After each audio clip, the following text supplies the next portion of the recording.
everybody, Rick with Blackhound Optics. One of the questions I get a lot from folks in the firearms industry, because it's so challenging in this industry right now, any 2A related business, is where to find and how to find a reliable credit card processing company. There's so many banks, financial institution, credit card processing companies that are just not willing to deal with people in the 2A industry. So today's show, I've invited in Laura Morgan from Payroc, and she's going to talk a little bit about some of the things you should look for in a reliable credit card processing company. So welcome, Laura. Thank you so much for joining us today. How are you? Good. Thanks for having me. How's it going? It's good. So just we'll dive right in. So the first question I have for you is, can you give us kind of a basic overview of kind of how credit card processing works, the pricing structure, that sort of thing? Yeah, absolutely. I know that whether you're in the 2A vertical or any other industry, like the biggest part that folks get hung up on is pricing and reading their statements and understanding what they're really being charged and what they're paying for. So just to give it to you in a brief, in brief layman's terms, basically, when you're looking at your statement, there's two parts that come into play. There's interchange cost, which is the cost that comes direct from Visa, MasterCard, Discover, and Amex. So that gets passed through to the business owner, no matter what pricing structure they put you on. Whether they tell you that you're getting a pass-through cost or not is up to the processor and how they want to relay or how honest they want to be about how much profit they're making off of you. But for example, what Payroc does is we pass through the cost and then we have a small profit margin on top of that, let's say 0.3%. So there's varying interchange costs depending on the card you're accepting and how you're accepting it. So whether you're swiping it or keying it. So for example, a debit card is the lowest cost card to accept. And on average, it costs about 1.5%. So with our profit margin on top of that, the 0.3, you're at about 1.8% on that transaction. But of course, people like their rewards and their points. And so invariably, you're not going to always get debit cards. You're going to see a lot of those rewards cards, or maybe you are a wholesale business. So you're going to sell to another business and accept their corporate card, which is also a type of rewards card in a sense, because they give them perks for having their business account with them. Well, you as the business owner have to pay more to Visa, MasterCard, Discover, and Amex on those cards. So, those could be upwards of 2 to 2.3%. And at that point, you're at like 2.3 to 2.6% with our profit margin. So that's kind of how Payroc does it. But other folks will just charge you a flat rate of like 3.3. And if you get a lower cost card, they just make more money. They don't pass through the savings to you. So there's different ways that processing companies can price you. But the best option, and in my opinion, the most transparent option is always going to be interchange cost plus. So you'll see your interchange cost, and then that company that you're working with, so in this example, Payroc, will never make more than that 0.3%, no matter what card you're accepting. And you directly benefit when one of your customers pays you with a lower cost card. So that's kind of it in a nutshell, but you have different options out there nowadays where you can surcharge your client if you're in a non-restricted state. So you could pass the fees on to your customer on any credit card. The only caveat is you can't pass it through on debit cards. So it's important to find a good processor that's going to have your back and present all the options. And we all are business owners. I think it's important to find someone that's going to be honest and say, look, this is exactly how much I'm going to make off of you. I still have to make a profit, but I'm not going to gouge you. And I'm also going to have your back in your industry, Yeah, that's great. I know when I ran my firearms retail business, trying to decipher some of these statements and a big thing for me too was not being able to actually talk to somebody directly at the company to explain, okay, what's this charge? What's that charge? So, and I know we'll talk about that in a little bit about customer service expectations that people should be looking for. But there's a lot going on. And does your company offer like any kind of, is there a volume difference in the charges, or is it just that straight 0.3% across the board, regardless of how little or how much you use the service? So I tend to offer pricing based on people's volumes. I'll kind of customize it. And I know that a lot of companies do that. Some will just have an offering regardless of who you are. But like me personally, I will look at what you're doing and figure out, well, is a flat rate better for you because we're cutting out some monthly fees? And invariably, a flat rate is going to be higher cost than interchange plus, but you're losing monthly fees. So when you're doing less than, let's say, $3,000 a month in credit card volume, you're better off paying no monthly fees at all and just having a flat 2.95 and 15 cents, for example. That's kind of what I offer to my folks that are just getting started. If you're higher than that threshold, then I would like you to be on an interchange plus, which is going to give you that lower rate, even though it has some monthly fees coming into play. But what's nice is Payroc scales you to grow as well. So that's important with your credit card processing option, whoever you choose, because they need to be able to see your business and understand that, especially in this time with COVID, it's volatile. If you have supply, you're going to move it quickly. And so you could have really high volume days and then really low volume months. And, it kind of bounces back and forth. And we aren't going to penalize you just because there's, one or the other. So what we do is we verify larger sales to make sure that you're protected as the business owner and that the customer is protected from fraud on their card.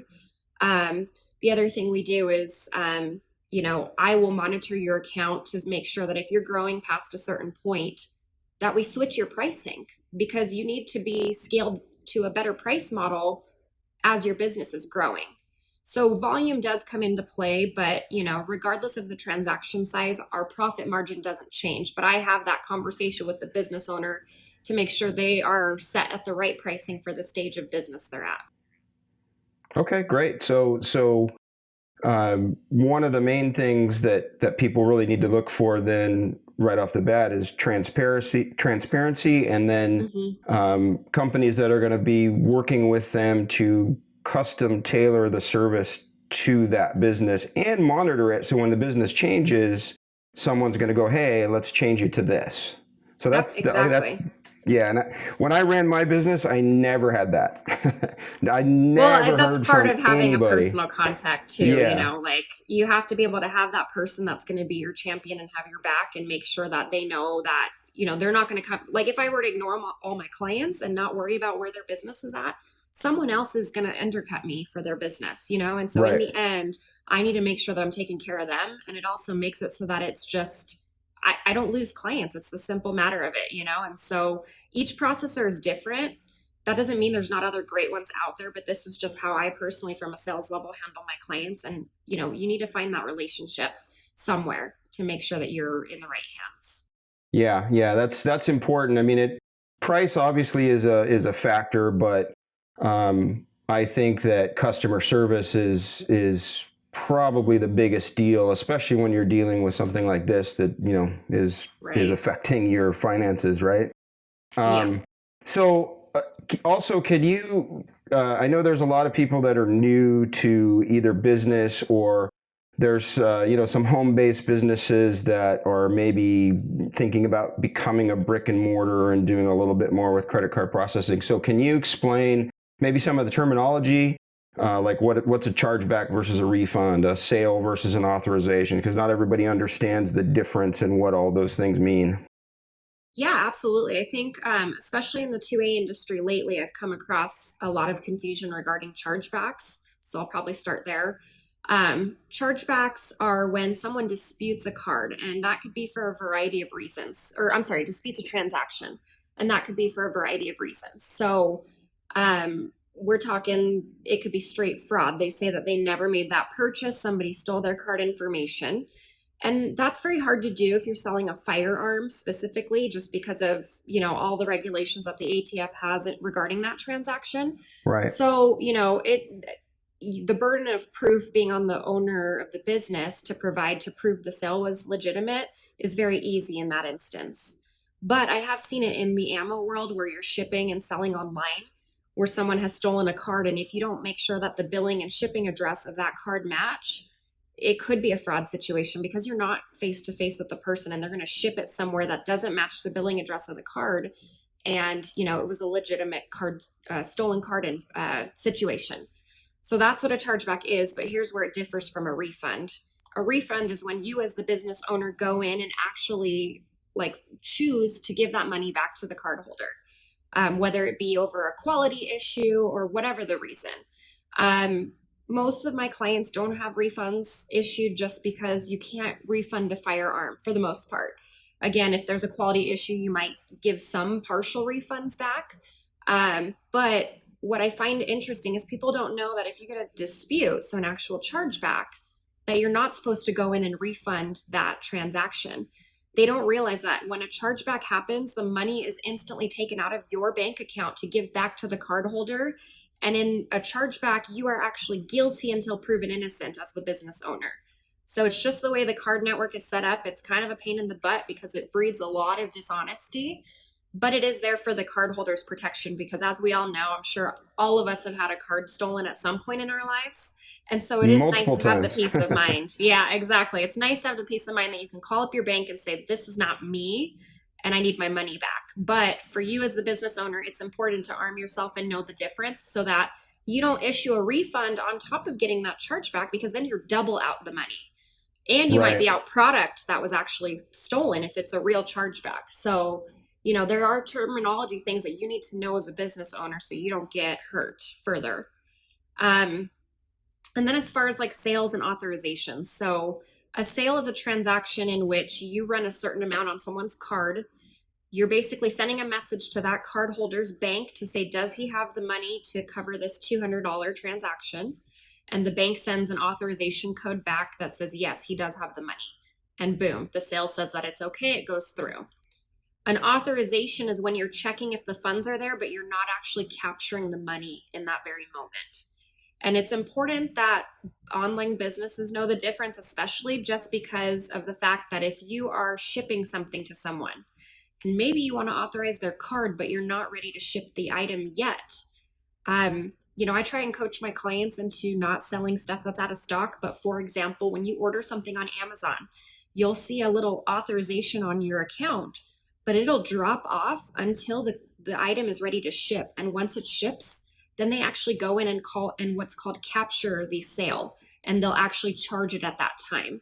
So an authorization is just to check that someone has the money to cover a transaction, but you're not actually going to run that transaction.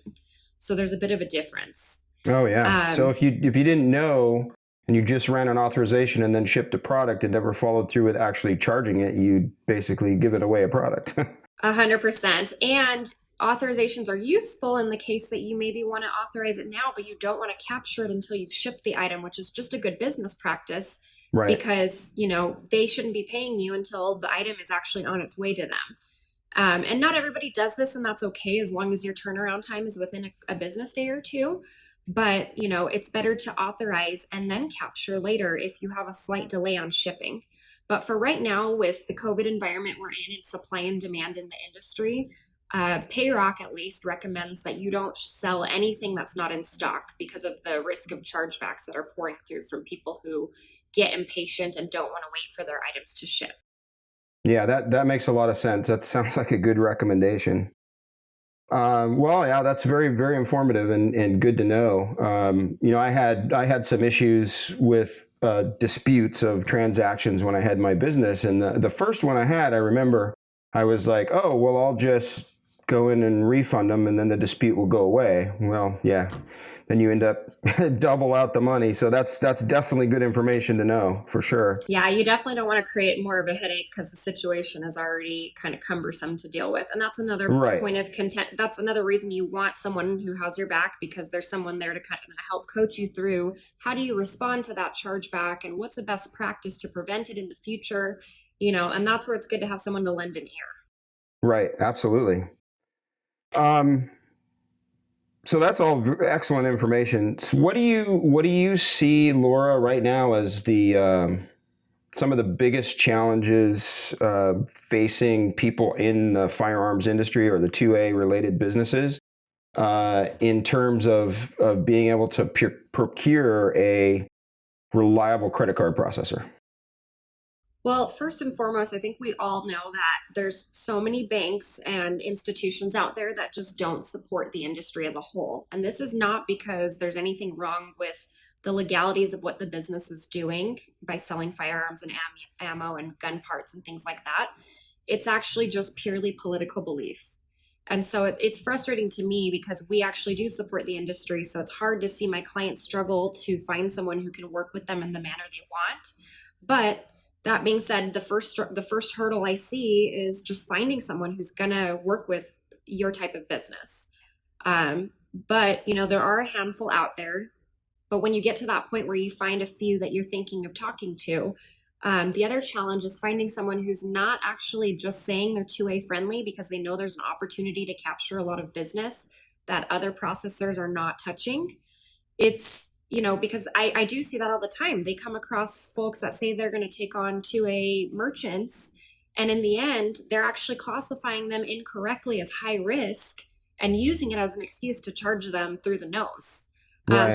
it's a dishonest business practice, to be honest, and it's not what you should be doing. And so if you ever come across someone who tells you that you're high risk, unless there's something you're doing that I would have to look at on a case by case basis, saying just maybe in the way you're processing orders, you're not high risk for selling guns and ammo. In fact, it's the opposite because of all the regulations the ATF already puts on you. So, my underwriting team, all they really require in addition to your normal merchant application is like a quick questionnaire that just asks a few things about how you process certain transactions and a copy of your FFL. So it's really no different than setting up any other retail business. And that's why I charge the rates as such as well. I treat you the same as any other retailer out there. So that's what you need to keep your eye out on with other processors is that they actually know anything about your industry. You can ask them a couple questions and you'll figure out very quickly if they actually have Right. worked with many firearms folks or not. And at the same time, you can find out if they're classifying you as high risk or not and look at your rates, now that you know a little bit more about them and how to look at them. Yeah, so absolutely true. I mean, there's a lot of companies out there that just tell you what you want to hear, Hmm. just to get the business that aren't sincere about Yeah. Oh, yeah. being able to actually take care of you properly. So that's important. Yeah. And I can tell from talking to you that you obviously understand the firearms industry. And you're right. You're not really a higher risk. You're probably a lower risk because of the ATF and Yep. various state regulatory issues than somebody selling a sport code or a radio 100%. or stereo or whatever. So yeah, Yeah. that's very true. Yeah. So we just have to verify that you're following, those guidelines. And so that's what our Right. questionnaire covers. And, it's all very simple stuff. But in the end, it's about finding someone who's going to make sure that they have that conversation with you prior to signing up so you know exactly what you're dealing with and who you're dealing with. And, you can tell very quickly if they know anything about the industry and politics and what's going on in that industry right now. I find myself talking to my clients for half an hour to 45 minutes just because we're, just shooting the shit about everything that's going on in the industry and all of that. So it's just, you need to have someone who really knows what they're doing. Yeah, So, no, that's extremely important. I kind of wish I would have found your company while I still had my business. Well, good. So, and finally, my last question for you, Laura, is and we talked about it a little bit kind of throughout, but there's always issues with customer service. So, what kind of expectations should people have from a credit card processing company, and what are some of the issues you see out there with various companies that relate to customer service? well, first off, the most common thing I hear is just trying to get a hold of someone to actually help with any specific issue. Doesn't matter what the issue is. So I can't speak for other processors. I know it's very unusual for someone to give out their cell phone number to their clients and be that one and only contact. But that's just who I like to be as a salesperson, just because of the fact that I know that it's easier for me to handle this and I understand where they're coming from rather than passing the buck as soon as I have the cell closed and, I've signed them up. So, for me, it's important to always follow up with your clients and to build that relationship because it's going to increase the likelihood that they're never going to leave you. So that's number Right. one for me. But also, my clients enjoy it because if they have an issue, they text me or they call me on my personal cell. I can't say that that's what you're going to get from any other company, but just make sure that they have, a dedicated customer service line that you can call and get help, and make sure that they know about your industry, because that's going to tell you whether the customer service folks are going to be able to help you, even if your sales rep is not going to give you that personal relationship. And that's not a bad thing. It's just how most of the companies handle it. But the other thing that I find a lot of issue with is that folks are signing up with someone who doesn't scale for growth. So a lot of times when they sell over a certain amount, their risk department will hold their money for up to 6 months or more, just because they sold more.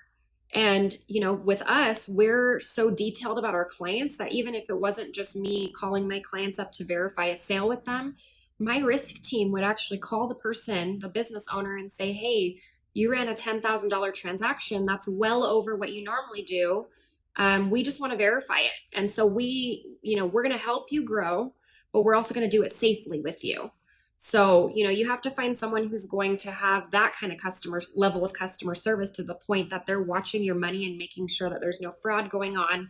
It's a good thing, even though it's a pain in the butt to have to deal with held funds at all or verification of a certain sale, but it's for your protection as a business owner and for your clients. And so in the end, once it's all said and done, everybody feels better for it.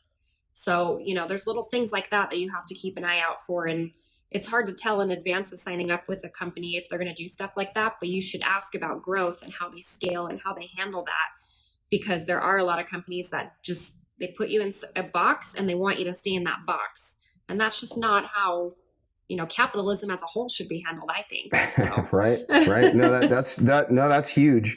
And I experienced that. I was in business for 30 years, so I had multiple credit card processors throughout that time. And, you change because they give you the spiel. It sounds great. And then You're right. They put you in a box and that's the last you hear from them. So exactly. Customer service is really, really a huge issue. Well, great. Well, you've been extremely informative, Laura. I really appreciate you taking the time to come and talk to us. And I'm sure that all that information is going to be very beneficial for a lot of businesses looking for a new processor, looking for a two-way friendly processor, or some of the people just getting into the business that don't know anything about all this stuff yet. So again, thank you so much for joining us, and we hope to have you back at some point. Yeah, thank you so much for having me. I'd love to come back, and I really do hope that this helps out a lot of the businesses, because I personally love the industry and support it, and I just definitely want to see everybody succeed. Awesome. Well, thanks again, Laura. Have a great afternoon. You too. Thanks. All right, guys. Well, that's it for our show today. We hope to have given you some good information to think about. If you have a credit card processor already, maybe that'll give you some things to look at. If not, if you're looking for a new one, now you have some good ammo to dig in a little bit deeper than just looking at price and things like that. So we appreciate you joining us, and we will see you again soon.